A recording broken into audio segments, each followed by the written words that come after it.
Hey people, today's topic is theories और concepts of motivation. अब देखो, मोटिवेशन का लास्ट टॉपिक अपना थ्योरीज या फिर कॉन्सेप्ट भी कह सकते हैं। ये दो नाम दिए हैं, अल्टरनेटिव में कुछ भी नाम से पूछा जा सकता है। अब मोटिवेशन की थ्योरीज या कॉन्सेप्ट कुछ लोग, कुछ प्रैक्टिशनर्स, कुछ थिंकर्स ऐसे थे, इन्होंने ना मोटिवेशन की एक अलग ही कॉन्सेप्ट कर दिया कि मोटिवेशन है ना इस बेसिस पे हो सकता है। पहला अपन लेते हैं नीड हायरार्ची थ्योरी। इस थ्योरी को है ना दिया था अब्राहम एच मोस्लो ने। देखो अपन क्या कह सकते हैं, Abraham H मोस्लोस need hierarchy theory. अब नीड हायरार्ची, देखो नीड यानी कि जरूरत, हायरार्ची मतलब जो अपना पुराने टाइम से चला आ रहा है या कुछ भी जनरेशन जो कह सकते हैं हायरार्ची को, वो कहा जाता है। मतलब पहले से अपन बहुत रिसर्च कर रखी थी, तो उस टाइम से अपन नहीं देख रहे कि जनरेशन टू जनरेशन यही चीज़ें चलती आ रही है। तो पहले अपन देखते हैं कि इस चीज़ को अपन जो हेडिंग में आ जाएगा कि हाँ अपन को मोटिवेशन की नीड हायरार्ची थ्योरी चाहिए, तो अपन क्या क्या बता सकते हैं इसके बारे में कि एक मतलब Abraham H Maslow's need hierarchy theory, नाम तो है, टॉपिक की हेडिंग यही है, लेकिन है ना अपन को कुछ इसके बारे में बताना पड़ेगा। उसके बाद अपन इसकी शुरुआत करेंगे। कैसे बताओगे कि जो अब्राहम एच मास्लो था, ये एक अमेरिकन साइकोलॉजिस्ट था। पी साइलेंट है, तो साइकोलॉजिस्ट था। साइकोलॉजी मैंने बताया माइंड रीडिंग। अपन मोटिवेशन पढ़ रहे हैं तो मोटिवेशन है ना माइंड या फिर अपने जो सोल है उसके बेसिस पे पढ़ा जाता है। तो वही है, जब उसको माइंड रीडिंग आता होगा तभी उसने किया होगा ये। और फिर है अपना नीड हायरार्ची थ्योरी, नाम से है तो पता चल गया ये एक अमेरिकन साइकोलॉजिस्ट है जिसने ना अपन को मोटिवेशन की नीड हायरार्ची थ्योरी दी थी। और कब दी थी? 1943 में। टाइम याद रहे तो वेल एंड गुड है, लिख देना, नंबर अच्छे आएंगे, इफेक्टिव रहेगा। ब्लैक पेन से लिखोगे तो हेडिंग भी अच्छी रहेगी, क्योंकि ना अपन ऊपरी ऊपरी चीज़ें अपने आप खुद ही उभार देते हैं। बताती हूँ ना, मेन जो बातें मैं बताती हूँ ना वो तुम्हारी ब्लैक पेन से लिखने की हेडिंग है। मतलब तो अगले मतलब जो चेकर है उस पर ये इंप्रेशन पड़ना चाहिए कि हाँ भाई ये होती है कॉपी, तो वो अलग से निकल के आती है। फिर वो नंबर काटने का मन नहीं करता ऐसी नीट एंड क्लीन कॉपी देख के। और ऑब्वियसली अपन ब्लू और ब्लैक पेन का यूज़ करते हैं। मैं नहीं कर रही क्योंकि मेरे को बहुत टाइम लगता है, मैं बहुत आलसी हूँ। तो है ना, अपन को जब ये देखते हैं ना तो अपन को अच्छा लगता है, इसीलिए मैं ना रेड पेन का यूज़ करूँ ताकि तुम्हारा मार्क जो है वो अच्छे से दिखे, और जो मैंने ब्लैक पेन से लिखा है वो अच्छे से दिखे तुम्हें। समझा रही रेड पेन से हूँ तो वो ध्यान रखना। अब इतना बता दिया कि जो मॉस्लो था वो कौन था और उसने क्या दिया था, कब दिया था, ठीक है, ये बता दिया स्टार्टिंग। उसके बाद अपन देखते हैं अजम्पशंस। इसने ना कुछ अजम्पशन दिए, जैसे अपन इकोनॉमिक्स में पढ़ते हैं, मैथ्स में देखते हैं कि किसी भी चीज़ को करने का ना कुछ अजम्पशन अज्यूम, क्योंकि मैथ्स में अपन लेट द नंबर भी एक्स, तो मैथ्स में भी अज्यूम करते हैं और इको में भी अपन अज्यूम ही करते हैं। तो इकोनॉमिक्स में अपन देखते हैं ना अजम्पशन होते हैं, उसी बेसिस पे अपन को रिप्लाई देना पड़ता है। तो देखो ये अजम्पशन है ना इसने लिए हैं। जैसे अपन इकोनॉमिक्स में देखते हैं, इकोनॉमिक्स में कुछ नहीं भी आता ना तो अपन ये सोचते हैं कि अजम्पशन भी human is a rational person, ठीक है ना, अपन ये मान के चलते हैं। कुछ नहीं आता तो कहीं ना कहीं टिकाने के लिए कुछ तो चाहिए। तो यहाँ पे भी इसके अजम्पशन है। अजम्पशन क्या क्या है, लाइन से पढ़ते हैं। Man is a wanting animal. Book में ना शॉर्ट में दिया हुआ है, लेकिन अपन को थोड़ा एलोबरेट करना है। अच्छा लिखेंगे और हेडिंग के साथ लिखेंगे तो और भी इफेक्टिव रहेगा। जैसे टॉपिक लिखते हैं man is a wanting animal, why? Because it has never ending needs and as soon as one need is satisfied another may appear in its place. मतलब ये चेंज होती रहती है, ठीक है। पता चली कैसे वांटिंग एनिमल है। तो देखो कुछ चीज़ें होती है ना इफेक्ट ज़्यादा डालती है। ये ब्लैक पेन से लिख दिया तो उसको लगेगा कि हाँ भाई बच्चा पढ़ गया है। कुछ कीवर्ड्स ऐसे होते हैं जिनको अपन एज इट इज लिख देते हैं ना तो इफेक्ट बहुत पड़ता है। तो उसके बाद दूसरा अजम्पशन क्या लेते हैं कि जब एक नीड सेटिस्फाई हो जाती है ना तो वो है ना उस नीड से दोबारा सेटिस्फाई नहीं कर सकते। जैसे कि अपन ये मान के चलते हैं, अगर अपने पास एक फोन आ गया, अब देखो मेरा पहला फोन एलजी का था, तो मेरे को अगर दूसरा फोन भी एलजी का दिलाता मेरे को पसंद नहीं आता, क्योंकि देखो मेरे को फोन लाना ज़्यादा जरूरी था। क्योंकि अगर मैं उस टाइम फोन नहीं लाती ना तो मेरे को पता थी पापा दोबारा फोन की हाँ नहीं करेंगे। एक बार हाँ कर दी ना घर वालों ने कि फोन ले आना, तो जैसा भी फोन मिले ना तो चुपचाप मैंने ले लिया, क्योंकि मेरे को पता था अगर उस टाइम ना है ना तो भाई जिंदगी भर देखते रहो, बैंक में ही पैसे पड़े रहेंगे वो, लेकिन नहीं फोन नहीं आएगा वो। तो तुम्हारे घर में भी होता होगा, तुम लोग ना कॉम्प्रोमाइज कर लेते हो एक चीज़ के साथ, तो लेकिन ना बाद में तुम्हें वही चीज़ दोबारा मिले ना तो तुम कॉम्प्रोमाइज नहीं कर सकते। तुम ये सोचते हो ये चीज़ तो है, फिर क्यों पैसे भी काटूं। तो वही चीज़ है, जब एक नीड सेटिस्फाई हो जाती है ना तो हमें दूसरी नीड यानी कि दूसरी एक चीज़ चाहिए जिसको जिससे आप मोटिवेट हो सकते हैं। जैसे मैंने पिछले वीडियो में एग्जांपल दिया था कि बाइक का एग्जांपल था कि कार मिलने के बाद हम बाइक के ऊपर देखते हैं कि हाँ बाइक से कार, तो वो चीज़ कोई ऐसा ही बंदा है क्या जो पहले से सोचे जिसके पास कार हो, फिर वो सोचे नहीं यार मोटर बाइक ले आता हूँ, फिर मोटर बाइक ले आया, फिर कहता है नहीं यार मैं साइकिल ले लेता हूँ। ऐसा कोई नहीं है ना। तो वही है, एमर्जिंग नीड्स होती हैं उसकी, वो मैं बताते एमर्जिंग यानी कि उभरती हुई। तो emergence of new needs. New needs कैसी है कि जैसे अपन एक चीज़ से सेटिस्फाई हो जाते हैं ना तो अपन है ना दूसरी चीज़ के ऊपर जाते हैं, मतलब हायर लेवल पे जाते हैं। ऐसा कौन है भाई जो लोअर लेवल पे कहता हो कि भाई हमारे पास गाड़ी है तो हम गाड़ी के बजाय ना गाड़ी भी वो नहीं लेंगे जो महंगी आती है ओडी वगैरह ना, मतलब एक स्मॉल सी डस्टर ले रखी है, चलो बकवास से बकवास डस्टर ले रखी है और उसके बाद ना अपन को कही जाए अपन ओडी नहीं ले सकते। तो भाई वो चीज़ है ना कि हमें अच्छी चीज़ हायर लेवल की चीज़ चाहिए जब अपन लोअर लेवल से सेटिस्फाई हो जाते हैं। तो वही चीज़ है कि एक नीड सेटिस्फाई हो जाती है तो नई नीड अपने आप ही निकल आती है, क्योंकि जब अपनी पुरानी नीड सेटिस्फाई हो जाती है ना तो अपन ना उसका इंटरेस्ट छूट जाता है। जैसे मैं ना शुरुआत में क्या था, मेरे को एक चीज़ में बहुत ज़्यादा इंटरेस्ट था, मैं इंटरेस्ट किया, मतलब मेरे को लगते वो काम करते हुए है ना 2-3 महीने हो गए, उसके बाद मेरा इंटरेस्ट छूट गया। मेरे पास नया फ़ोन आया था, मैं छोड़ती नहीं थी फ़ोन को कि भाई मेरा फ़ोन है, मेरे पास से आया है। तो वो चीज़ का क्या होता है ना, वो थोड़े दिन बाद वो फ़ोन ऐसे गिरता पड़ता रहता है और वो टूटता भी नहीं है। फिर टूटता तब है जब भाई फ़ोन की ज़्यादा ज़रूरत हो जाती है कि अब तो मुझे फ़ोन चाहिए, पुराने वाला ही चाहिए, क्योंकि कभी कभार वो पुराने वाले फ़ोन की याद आती है कि हाँ भाई ये हमारा फ़ोन हुआ करता था कभी। तो उस टाइम पे तो वो चीज़ का होता है कि हाँ एक नीड फुलफिल हो जाती है तो नई नीड अपने आप आ जाती है, और पुरानी वाली से फिर अपन को है ना लजाया नहीं जा सकता। उसके बाद है self fulfilment can never be achieved, क्योंकि है ना अपन देखते हैं कि अपनी जो डिजायर है, नीड्स है, वो कभी भी पूरी नहीं हो सकती। तो सीधी सी बात है कि है ना अपन सेल्फ फुलफिल कभी नहीं कर सकते। जब तक अपन नहीं मरते ना तब तक अपनी कोई ना कोई जरूरत होती है। जैसे अपन देखते हैं पेरेंट्स हैं क्या सोचते हैं, अपना बच्चा है उसको पढ़ा लेते हैं, अच्छा पढ़ा लेते हैं, हमें कुछ नहीं मिला कोई बात नहीं, हमारे बच्चे को मिल जाता है। फिर हम बड़े होते हैं, हम बड़े हो जाते हैं, हमारी शादी होती है। पेरेंट्स की क्या नीड्स हो जाती है, शादी, मतलब हम बड़े हुए, पेरेंट्स की क्या नीड है कि इसकी शादी करा दो, शादी हो गई, शादी के बाद पेरेंट्स की क्या नीड है, अब हमारे बस ग्रैंड चिल्ड्रन हो जाए। उसके बाद क्या नीड्स है, हमारे ग्रैंड चिल्ड्रन सेटल हो जाए, वेल सेटल हो जाए, अच्छे से पढ़ लें, संस्कारी बने, और उसके बाद ग्रैंड पेरेंट्स बड़े हो गए, मैरिजेबल एज में हो गए, तो उनकी क्या विश रहती है कि ना वो उनकी शादी हो जाए, हमारे रहते रहते हैं उनकी शादी हो जाए, उनकी शादी हो गई, उनके बच्चे हो गए, तो वो नेवर एंडिंग नीड्स है, चलते रहेंगे वो। उसके बाद जो नीड्स है ना सीक्वेंशियल है, सीक्वेंस में बताया मैंने ऑर्डर में, ऑर्डर यानी कि कतार में लगे रहते हैं। अब ये कतार को एक्सप्लेन कैसे किया है इस अब्राहम एच मॉस्लो ने, इस पर डायग्राम से समझते हैं। देखो डायग्राम, ये डायग्राम मैंने कैसे बनाया, एक तो है हायर नीड्स और एक है लोअर। अब देखो मैंने तुम्हें बताया था कि जब अपनी लोअर नीड्स पूरी करती हैं तो अपन हायर डिमांड कर देते हैं। बट एक वो मुहावरा सुना है कि उंगली पकड़ते पकड़ते ऐसा कुछ है, पूछिया पकड़ लेना, ऐसा कुछ, तो मेरे को ध्यान नहीं है, ऐसा ही कुछ है। तो वो क्या था कि ना जितना है ना उसको लेने के बाद और पाने की इच्छा करना, ठीक है ना। तो शुरुआत करते हैं अपन फिजियोलॉजिकल नीड।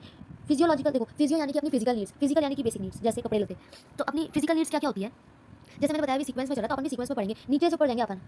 तो सीक्वेंस में पहला क्या अपना बेसिक नीड्स क्या होती है? फूड, क्लोथ और हाउस। ये वो है ना, रोटी कपड़ा और मकान, ये वो चीज़ें हैं, ये चीज़ें वो है, रोटी कपड़ा और मकान। कुछ याद नहीं होना तो ये पीछे से याद रखना, रोटी कपड़ा और मकान। इसके अलावा तुम्हें कोई नहीं चाहिए बेसिक नीड में। बाद में तुम्हें सिक्योरिटी नीड्स। अब सिक्योरिटी भी कई तरह की हो सकती है, जैसे किसी की जॉब लग रही है तो परमानेंट जॉब सिक्योरिटी है उसकी। ऐसे एलआईसी करवा ली, एलआईसी भी उनकी सिक्योरिटी है। सिक्योरिटी किस हिसाब से? क्योंकि एलआईसी तो क्या है, लाइफ इंश्योरेंस है। कुछ होती है जीआईसी, जीएस यानी कि जनरल इंश्योरेंस भी होते हैं। अब जनरल इंश्योरेंस कौन से होते हैं? जैसे अपने व्हीकल के हो गए, व्हीकल में भी कौन से, मोटर बाइक के, कार के, या फिर वो साइकिल के। तो वो insurance, security needs, medical facilities या फिर कोई भी एक्सीडेंट का बेनिफिट है वो मिल गया हमें, तो वो सिक्योरिटी नीड्स है। देखो धीरे धीरे हमारी नीड्स बढ़ रही है, हमारे पास रोटी कपड़ा एंड मकान, उसके बाद सुरक्षा मिल रही है हमें, सबसे बड़ी चीज़। उसके बाद सोशल नीड्स। जब ये दो चीज़ें खुद की पूरी होगी ना तो सोशल नीड्स मतलब सोसाइटी। अब देखो अपन है ना, कहते हैं ना, 4 लोग कहेंगे, 4 लोग देखेंगे, 4 लोग सुन लेंगे, तो ये वो 4 लोग में आते हैं सोशल नीड्स। तो वो काम अपन सोशल, जैसे अपना फ्रेंडशिप हो गया, सोसाइटी में आता है। ब्रदरहुड हो गया, ब्रदरहुड भी कौन सा? अपने सगे भाई बहन, वो नहीं जो अपने मतलब अड़ोस पड़ोस में होते हैं ना, एडिशनल भाई बहन, वो तुम्हारे सोशल नीड में आ गए। या फिर तुम्हें बाहर से कुछ मिल रहा है, मतलब कोई रिलेटिव, दूर का रिलेटिव, एक होता है ना दूर के रिलेटिव, वो पास आके बस जाते हैं तो उनसे भी थोड़ा तालमेल बना के रखना पड़ता है, तो वो चीज़ होती है सोशल नीड में, सोसाइटी से related needs. Self esteem needs. अब देखो सेल्फ यानी खुद का, एस्टीम यानी कि प्रेस्टीज। अब प्रेस्टीज को कैसे कह सकते हैं? जैसे अपनी सेल्फ रिस्पेक्ट होगी।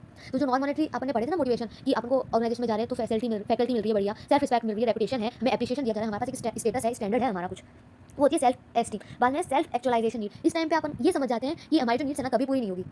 आई बस समझ में? तो ये चीज़ है। उसके बाद ये चीज़ें तो मैंने तुम्हें बताई है नॉर्मल में, ये चीज़ें ऐसे होती है। अब इसको करने का तरीका कैसे है? कॉपी में कैसे करोगे? पहला लिख लिया वही थ्योरीज या फिर कॉन्सेप्ट ऑफ मोटिवेशन, लाइन लिखती। उसके बाद फर्स्ट पॉइंट, क्योंकि थ्योरीज भी 3-4 लोगों ने दिए। पहला तो हम लिख देंगे Abraham H Maslow's need hierarchy theory, ठीक है? या तो ऐसे लगा दो मार्क, या फिर एक एरो कर दो, या फिर एक अंडरलाइन कर दो, तुम्हारी मर्जी, जो मन में करो, या फिर कुछ मत करो, इस हेडिंग को ब्लैक पेन से दिखा दो, नीचे ब्लू पेन से लिखना शुरू कर दो, सीधी बात। उसके बाद मैंने बताया ना कि वो एक अमेरिकन था, अमेरिकन में भी क्या काम करता था वो? साइकोलॉजिस्ट था। उसने क्या मोटिवेशन की थ्योरी दी थी? उसने प्रोफाउंड की थी नीड हायरार्की थ्योरीज, ठीक है? नीड हायरार्की थ्योरी, और कब की थी? 1943 में। ये 2 लाइनों का है, 3 लाइनों का, 4 लाइनों का, मैंने उस हिसाब से बना के लिखो। उसके बाद हेडिंग डाल दो अजम्पशन का,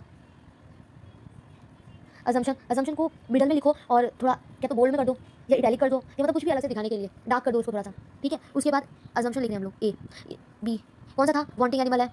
बी उसकी क्या थी कि एक नीड सेटिस्फाई हो जाती है तो उस नीड से उसका कोई प्रभाव नहीं पड़ता। सी क्या था? एमरजेंस है। डी क्या थी? सेल्फ फुलफिलमेंट कभी पूरी नहीं होती। उसके बाद अपन देखेंगे ई क्या थी? सीक्वेंशियल है। सीक्वेंस में लिखने के बाद अपन लिख देंगे, जब ये सीक्वेंस का लिख देंगे ना 2 लाइन सीक्वेंशियल में कि हाँ ये सीक्वेंस में है, तो अपन बाद में 1 लाइन एक्स्ट्रा लिख देंगे कि दीज आर द सीक्वेंस। अब सीक्वेंस कैसे है? वो चार्ट बना देंगे, चार्ट बनाने के बाद उसको थोड़ा दिखा देंगे कि हाँ भाई ये तो लोअर है, ये हायर है। नाम लिख देंगे, केवल नाम लिखना है इसके ऊपर। देखो जैसे मैंने लिख दिया ना, यहाँ नाम लिख दूंगी मैं, इसको डिवाइड कर दिया पार्ट में, हाँ यहाँ नाम लिख दूंगी, फिजियोलॉजिकल, फिर सिक्योरिटी, फिर सोशल, फिर सेल्फ एस्टीम और फिर सेल्फ एक्चुअलाइजेशन। यहाँ नाम लिख दूंगी रोटी कपड़ा और मकान। अपन सिक्योरिटी में क्या होती है? परमानेंट जॉब या फिर कोई भी facility, basic facility. Social, society में क्या? ब्रदरहुड, नेबरहुड, अपना जो भी अफेक्शन है या जो भी रिलेशनशिप है अपना सोसाइटी के साथ। बाद में सेल्फ एस्टीम क्या है? Self respect, appreciation, appraisal, status, standard, ठीक है? और सेल्फ एक्चुअलाइजेशन का बॉक्स खाली छोड़ देना और लिख लेना नेवर एंडिंग नीड्स, ठीक है? और ये दिखा देंगे कि इस तरह नीड का चार्ट बनता है, ठीक है? नीचे लिख देंगे अपन लोग फिगर FIG, डायग्राम बनाते तो लिखते हैं ना अपन फिगर, जैसे मैं दिखाती हूँ, मैंने यहाँ लिखा है यहाँ फिगर, तुम्हारी मर्जी जहाँ फिगर लिखना हो लिखो, लेकिन फिगर में लिखोगे क्या? Need hierarchy theory of Abraham H Maslow. इतना लिखने के बाद अपन एक पॉइंट और ले देते हैं लास्ट, कंक्लूजन का। कंक्लूजन यानी कि अपन को इससे क्या मिला? ऊपर जो इतना अपन ने बखान किया है, एक्सप्लेन कर दिया, ठीक है, वेरी गुड, लेकिन जब तक कंक्लूजन नहीं दोगे ना अगले को नहीं पता चलेगा कि हमें पता क्या चला। तो इसका कंक्लूजन क्या निकला कि ये ना बेसिक नीड्स के ऊपर है, लेकिन ये ना हर एक को नहीं पता ये सारी बातों का। लेकिन अपन ये देखते कि जो अपनी डेली लाइफ है उसमें ना अपन ये देखते कि अपन क्या है, मतलब अपनी जब लोअर नीड्स पूरी होती है तो अपन हायर नीड्स की तरफ ही एमर्ज करते हैं। एक नीड पूरी हो गई तो अपने पास सेटिस्फाई हो गए हम उस नीड से, तब अपन दूसरी नीड पे जाते हैं, ठीक है? तो वो चीज़ है यहाँ। तो यही चीज़ है ना एम्प्लॉइज को मोटिवेट करती है काम को हैप्पीली करने में। हैप्पीली भी कैसा कि वो सेटिस्फाई है अपने जॉब से, क्योंकि देखो जब उनके पास रोटी कपड़ा मकान है, उन्हें अपने काम से सेटिस्फैक्शन मिल रहा है। सोसाइटी के लिए यानी कि जो आपस में कोवर्कर्स हैं वो बढ़िया कोऑपरेटिव हैं, काम अच्छा कर रहे हैं, ठीक है? हमारी सेल्फ एस्टीम बढ़ रही है, यानी कि हमें अप्रेजल मिल रहा है, तो हमारी नीड्स ना बढ़ती जाएगी कि हमें थोड़ी सी प्रेज मिली तो अब हम ये है कि थोड़ा और काम कर लेते हैं और ज़्यादा प्रेज मिलेगा, तो वो खुश हो जाते हैं। तो ये चीज़ है अब्राहम एच मास्लो की थ्योरी। नीड हायरार्की थ्योरी के बाद अपन देखते हैं X and Y theory of McGregor. इसमें देखो मैकग्रेगर ने ये थ्योरी दी थी एक्स और वाई की। एक चीज़ पहले बता दूं कि ये जो थ्योरीज वगैरह है ना, मतलब ये प्रैक्टिशनर्स हैं, ऑलरेडी मर चुके हैं, जिंदा भी होता अपन को कौन सा लाभ दे रहे हैं, अपने ऊपर बोझ बढ़ा के गए हैं। तो है ना, अब ये लोग जो क्या करते थे, इन्होंने जो अपना थिंकिंग थी ना वो अपने ऊपर थोप दी है, और ये सोचा उस जमाने में करते थे जब ऐसा कुछ होता नहीं था। जैसे पुराने ज़माने में मैंने स्टार्टिंग में बताया था कि बिजनेस में पहले मैनेजमेंट कैसा होता था, लिबरलाइजेशन से पहले और लिबरलाइजेशन के बाद। वो वाला टॉपिक याद रखना, क्योंकि पहले ना वर्कर्स को मशीन माना जाता था। वर्कर्स को क्या कहता था कि भाई तुम्हें सब नेगेटिव चीज़ें, मतलब तुम लेजी हो, तुम काम नहीं करना चाहते, कामचोर, यूजलेस, उसके बाद सेल्फिश और एम्बिशन नहीं है तुम्हारा कुछ भी, मतलब तुम आगे कोई प्रोग्रेस नहीं कर सकते, नेगेटिव बातें। ये चीज़ों को अच्छा कर देते हैं, यानी कि पॉजिटिव बातें। कैसे? लेजी का क्या हो गया? सेल्फ मोटिवेटेड है। अवॉइड रिस्पॉन्सिबिलिटी का क्या हो गया? रिस्पॉन्सिबल है। यूजलेस का क्या हो गया? गुड डिसीजन ले रहे हैं। सेल्फिश का क्या हो गया? कि ऑर्गेनाइजेशनल गोल को अचीव कर रहे हैं। एम्बिशन नहीं है इनका, का अपोजिट क्या होगा? कि अम्बिशन है इनका, कुछ ना कुछ करना चाहते हैं लाइफ में।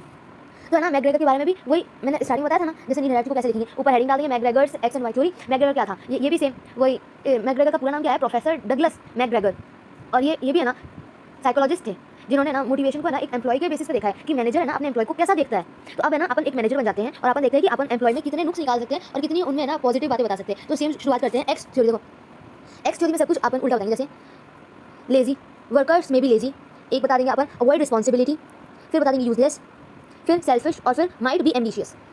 माइट है ना मॉडल है, इंग्लिश में बता रही हूँ, माइट एक मॉडल है, मे का पास्ट माइट, ठीक है ना। और माइट है ना के बराबर के सेंस में काम किया जाता है, जैसे we might smoke in police station, यानी कि ना के बराबर। पुलिस स्टेशन में कौन अपन को स्मोकिंग अलाउ करेगा, तो वही है we might smoke in public area, या we might smoke in hospital. तो माइट यानी कि ना के बराबर, तो जो काम कर ही नहीं सकते फिर भी मतलब होप लगाए बैठे हैं कि कभी ना कभी ऐसा होगा, वो चीज़ है। लेकिन ना मैंने वन वर्ड में जवाब दिया है, तुम्हें ये वन वर्ड हाईलाइट करना और पूरा लिखोगे। वर्कर्स में भी लेजी, वर्कर्स में अवॉइड रिस्पॉन्सिबिलिटी और में भी रिस्पॉन्सिबल, वर्कर्स में भी यूजलेस, वर्कर में भी सेल्फिश, वर्कर माइट भी एम्बिशियस। ये मैनेजर सोचता है, ये उसकी अजम्पशन है। और अजम्पशन का मतलब क्या होता है, सोच। मतलब ये ना उस मैनेजर ने अज्यूम किया है कि उसके अंदर जो काम करे ना वो सारे ऐसे प्राणी हैं जो लेजी हैं, लेकिन फिर भी देख लो ये उन्हीं से काम चला रहा है।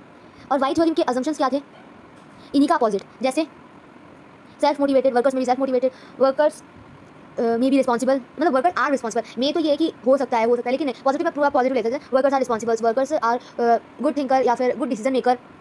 बाद में help in achieving organisational goals और एम्बिशियस, लाइफ में उनके पास गोल है, वो होता है एम्बिशन। जैसे तुम्हारा क्या एम्बिशन है वो चीज़ है। ये अजम्पशन लिखने के बाद यहाँ एक्स थ्योरी की कंक्लूजन क्या होगी, एक्स थ्योरी में अपन क्या कंक्लूड करते हैं कि एक ट्रेडिशनल कॉन्सेप्ट है, ट्रेडिशनल यानी कि पुराना कॉन्सेप्ट है। यहाँ पे एम्प्लॉइज को ना मशीन की तरह ट्रीट किया जाता है और उनसे वर्क है ना फोर्सफुली करवाया जाता था। सेम कंक्लूजन वाई के लिए, एक्स का अपोजिट दे देंगे। क्या अपोजिट दोगे, यहाँ पे है ना अपन ना पॉजिटिवनेस दिखाते हैं ऑर्गेनाइजेशन की कि वहाँ के एम्प्लॉइज मोटिवेटेड है, ठीक है। ये मॉडर्न एरा में काम लिया जाता है, क्योंकि ना आज के टाइम पे अगर अपन वर्कर्स को सहूलियत नहीं देंगे ना तो वर्कर्स भी काम अच्छा नहीं करेंगे। तो वो चीज़ का यहाँ ध्यान रखना पड़ता है। जैसे मैं अभी इस स्कूल में जा रही हूँ ना, इस स्कूल में 2-3 ऐसे टीचर भी हैं जिनको है ना जिन्होंने अपनी स्कूल बदली है। क्यों, क्योंकि पिछली स्कूल में है ना इनको सैलरी टाइम पे नहीं दी जाती थी। तो पता चला ना अगर वर्कर्स को काम में मतलब ऐसे मोटिवेटेड नहीं रखोगे या फिर उन्हें जो भी उनका वेजेस सैलरी है वो टाइम पे नहीं दोगे या उन्हें कोई फैसिलिटी नहीं दोगे तो वो है ना टर्नओवर में इंक्रीज कर देगा आपकी। अभी टर्नओवर भी प्रॉफिट वाला टर्नओवर नहीं, टर्नओवर वो एम्प्लॉइज वाला टर्नओवर। एक चीज़ तुम्हें बता दूँ, टर्नओवर का मतलब नॉर्मली सेल्स से मतलब होता है इसका, ये अपन अकाउंट्स में भी सुना होगा, जहाँ पे टर्नओवर आ गया ना तो टर्नओवर रेशियो आता है, तो अपन डिवाइड में सेल्स लगाते हैं ना, तो टर्नओवर यानी कि सेल्स होता है। जनरल लैंग्वेज या अकाउंट्स की लैंग्वेज में टर्नओवर कहलाता है वो, ठीक है, टर्नओवर है। लेकिन ना ये टर्नओवर दो तरह का होता है, एक तो प्रॉफिट से रिलेटेड भी हो सकता है और एक एम्प्लॉइज से रिलेटेड। मतलब एम्प्लॉइज का टर्नओवर क्या होता है, जैसे कोरोना आया, एम्प्लॉइज का टर्नओवर बहुत हो रहा था। क्यों, क्योंकि ना अपन एम्प्लॉइज को है ना आउट कर रहे थे वर्किंग एरिया से कि भाई हमारे पास पैसे देने के लिए तो है नहीं, काम हम करवा नहीं सकते, प्रोडक्शन हमारा रुका हुआ है, जितना प्रोडक्शन हो रहा है उतने के हिसाब से हमें इतने वर्कर चाहिए नहीं। तो वो चीज़ समझिए, वो होता है टर्नओवर, मतलब एम्प्लॉइज को निकाला जा रहा था। तो वही चीज़ है टर्नओवर का मतलब। ये आपने देखी है एक्स एंड वाई की थ्योरी। और इसमें ना मैं एक चीज़ और बताना चाहती हूँ, जैसे मैंने मैकग्रेगर के बारे में बताया, तो इसमें प्रोफेसर डगलस मैकग्रेगर ने ना एक बुक दी थी, ह्यूमन साइज ऑफ एंटरप्राइज। उस बुक का नाम याद रखना, अगर तुम्हारे एमसीक्यू में क्वेश्चन बनता है, वन वर्ड में क्वेश्चन बनता है ना, तो याद रखने की जरूरत है। बुक का क्या नाम था,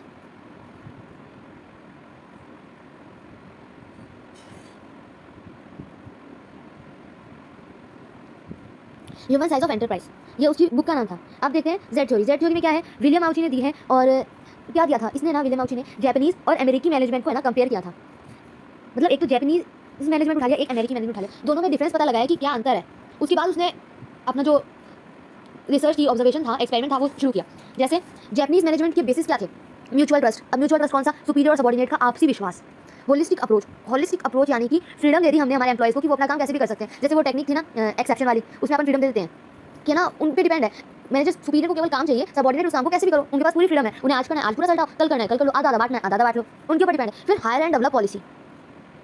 हायर एंड डेवलप क्या होती है, अपन है ना जैसे ये पॉलिसी है ना बहुत ज़्यादा इंपॉर्टेंट है आज के टाइम के लिए। क्यों, क्योंकि ना टर्नओवर बहुत ज़्यादा हो जाता है। अपन है ना देखते हैं कि जैसे कुछ कंपनीज में ना पहले ट्रेनिंग सेशन होता है।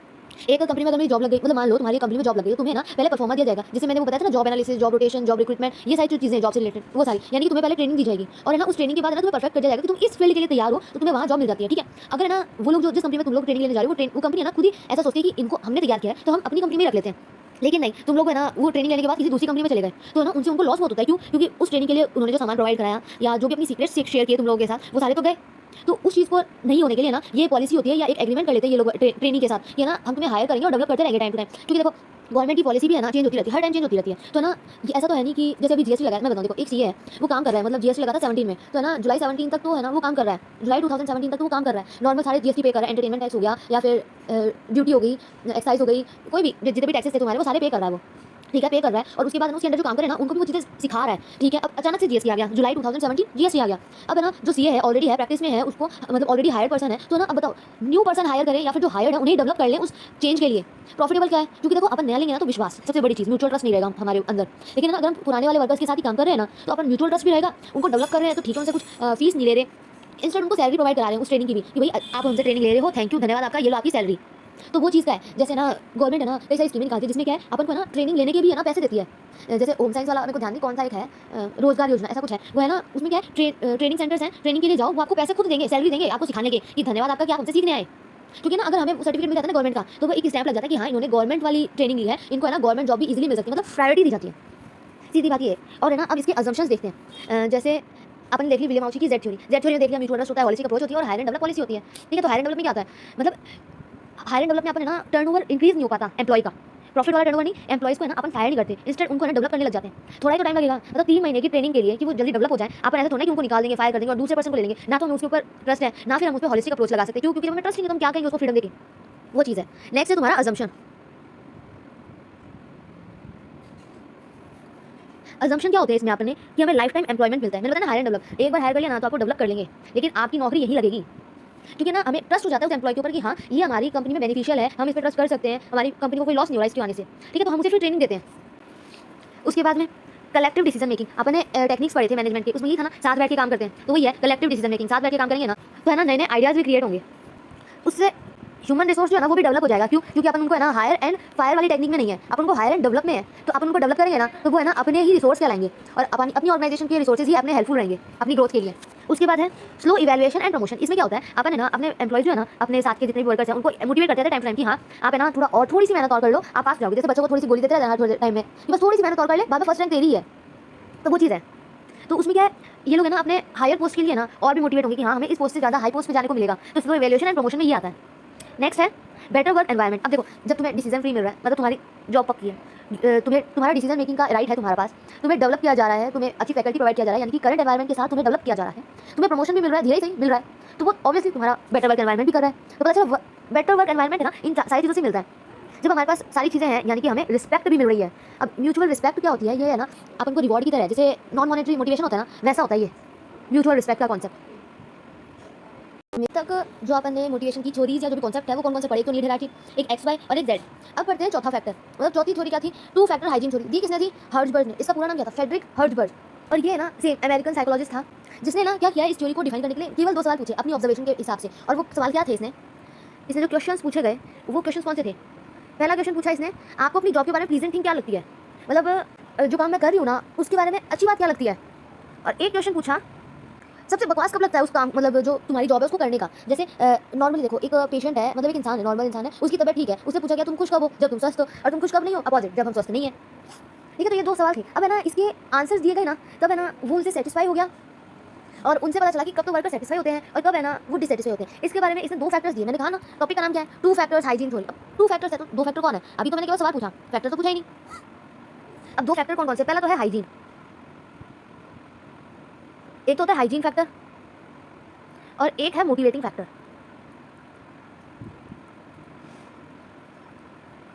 अब इन 2 फैक्टर्स को एक्सप्लेन कैसे किया गया है, 2 फैक्टर्स हैं हाइजीन और मोटिवेटिंग फैक्टर। इनके अल्टरनेटिव नेम देख लेते हैं पहले। हाइजीन फैक्टर के अल्टरनेटिव नेम क्या है? पहला तो ये कि इसे ना डिससेटिस्फायर भी कहा जाता है। डिससेटिस्फाई क्यों? क्योंकि है ना एक लिमिट तक ही सेटिस्फाई कर पाता है, उसके बाद ये सेटिस्फाई नहीं करता किसी भी इंडिविजुअल को। और मेंटल हेल्थ जो होती है ना एम्प्लॉय की, उस पर ज़्यादा फोकस करता है ये मेंटल हेल्थ। इसका और अल्टरनेटिव नेम क्या है? Maintenance factor. मेंटेनेंस क्यों? क्योंकि मेंटल हेल्थ को मेंटेन करके रखता है, इसलिए मेंटेनेंस फैक्टर। अगर मान लो ये सारी चीज़ें अपनी जो ऑर्गेनाइजेशन में है एग्जिस्ट कर रही है, तो है ना इन्हें अपन डिससेटिस्फैक्शन नहीं कह सकते, लेकिन है ना इनकी जो एग्जिस्टेंस है ना हाइजीन फैक्टर की, वो है ना एक हद के बाद मोटिवेट नहीं कर पाती जो भी एम्प्लॉइज हैं उनको। ऐसे ही मोटिवेटर फैक्टर्स, इनका अल्टरनेटिव नेम क्या है? सेटिस्फायर्स। ये ना फिजिकल नीड पे ध्यान देते हैं, यानी कि फिजिकल हेल्थ पे ध्यान देते हैं, तो फिजिकली फिट जो होता है वो इसके अंदर आता है। ठीक है, अब इनको है ना बुक में बांट रखा है। जैसे कैसे बांट रखा है, हाइजीन फैक्टर के अंदर है ना अपन ने डाला है company policies, administration, working environment, supervision. ये सारी चीज़ है ना केवल उन्हें हैप्पी कर सकती है, बाकी कोई मोटिवेशन नहीं है इनके अंदर। लेकिन नहीं अपन मोटिवेटिंग फैक्टर्स देखते हैं तो इसमें क्या देखो, अचीवमेंट, ओनर होता है ना, सेल्फ रिस्पेक्ट या एप्रिशिएशन, अप्रेजल, ये सारा मिलता है इनको, एक्स्ट्रा बेनिफिट, ये सारी चीज़ें। तो वो ध्यान रखना पड़ेगा, इनके नाम एक बार पढ़ लेना, समझ आ जाएंगे।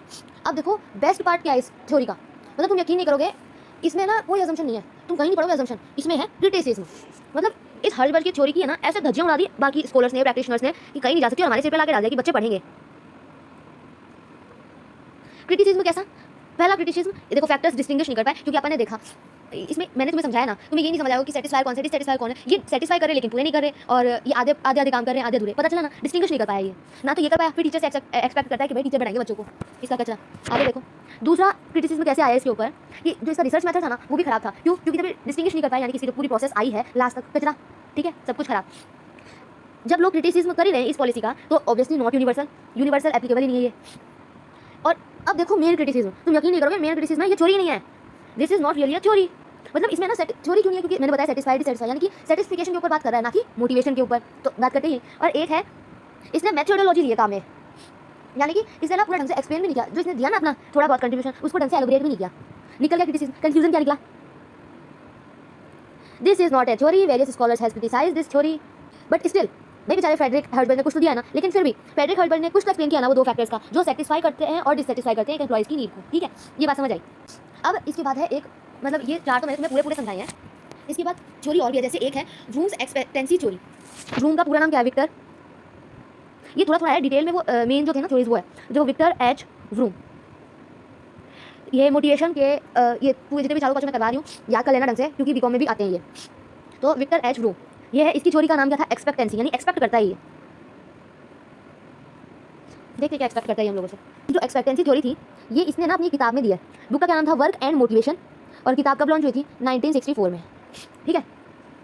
इस थ्योरी को बाद में ना पॉटर और लॉगर ने, या फिर उनके अलावा बाद में और कई सारे प्रैक्टिशनर स्कॉलर्स थे, उन्होंने एक्सप्लेन किया है। मतलब इसने जितना बताया ना उसको थोड़ा और लंबा कर दिया इन्होंने। अब इसके फैक्टर्स क्या दिए इस रूम ने, कि है ना वैलेंस होना चाहिए, पहला फैक्टर दिया इसने वैलेंस, यानी कि अट्रैक्टिवनेस।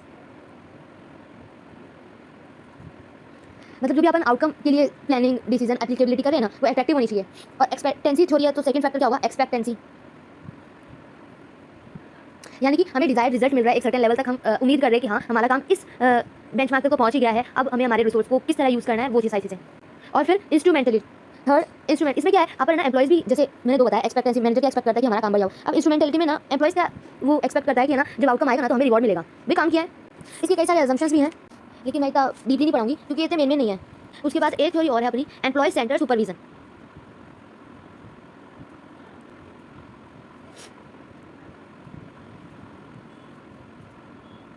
अब एम्प्लॉय सेंटर सुपरविजन दिया किसने था? प्रोफेसर रेंसिस लाइकर्ट, देख लो, प्रोफेसर रेंसिस लाइकर्ट। इसने क्या बोला कि ना अपन एम्प्लॉय सेंटर रखते हैं, यानी कि ना जो सुपीरियर, जैसा एक्सेप्शन वाला केस था ना, वैसा इसमें तुम्हें लिखना है अगर आ जाए बाई चांस। क्योंकि ना लाइकर्ट ने क्या दिया, एक पूरा लाइन दिया इसने, the superior should be like a friend and should not penaliser और थ्रेटनर। जैसे सुपरवाइजर को ना फ्रेंडली काम करवाना चाहिए, ना कि पेनल्टी लगवा दी, कोई माइनर मिस्टेक की पेनल्टी लगवा दी, या फिर उनको थ्रेट दे रहा है, जो अपने एम्प्लॉइज उनको थ्रेट दे रहा है। तो यही सारे थ्योरीज हैं।